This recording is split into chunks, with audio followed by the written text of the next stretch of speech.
বাংলাদেশের অস্ট্রেলিয়া সফর ৩ দিনের প্রস্তুতি ম্যাচে সেঞ্চুরি করেছেন মেহেদী হাসান মিরাজ। ব্যাটারদের ব্যর্থতার দিনে ব্যতিক্রম তিনি।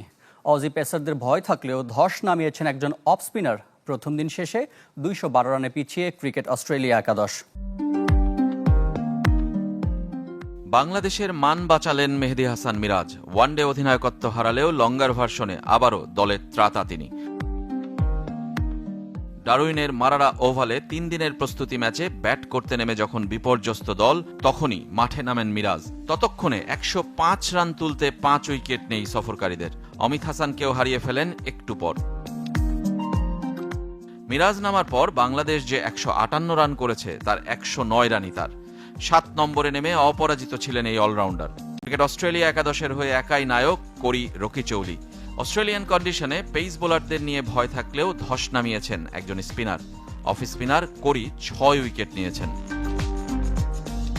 শুরুতে সাদমান ইসলাম ৩১ আর অধিনায়ক নাজমুল হোসেন শান্ত ৩৭ রানে ইনিংসে প্রতিরোধ করার চেষ্টা করেছিলেন, কিন্তু বড় হয়নি তাদের ইনিংসগুলো।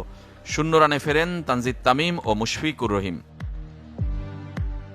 সৌম্য, হাসান মাহমুদরা সঙ্গ দেওয়ার চেষ্টা করেছেন মিরাজকে, তবে আসল কাজটা করেছেন খালেদ আহমেদ। ১০ম উইকেটে ৭০ রানের জুটি গড়েন। প্রথম দিকে একটু চ্যালেঞ্জিং ছিল উইকেটটা, এবং আমি জাস্ট চেষ্টা করেছি যে মেরিট অনুযায়ী খেলার জন্য, এবং বোলাররা খুব ভালো জায়গায় বল করেছে ওরা।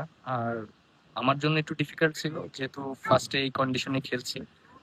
আমি চেষ্টা করেছি উইকেটটা অ্যাডজাস্ট করার জন্য এবং পার্টনারশিপ করার জন্য। বাংলাদেশও বোলিংয়ে দারুণ শুরু পেয়েছিল। পরপর ২ ওভারে ২ ওপেনারকে ফিরিয়ে দেন হাসান মাহমুদ ও তাসকিন আহমেদ। তবে কুর্টিস প্যাটারসন ও জশ ফিলিপ ৫০ রানের অবিচ্ছিন্ন জুটিতে দিন শেষ করেন। ২১২ রানে পিছিয়ে দ্বিতীয় দিন শুরু করবে স্বাগতিকরা।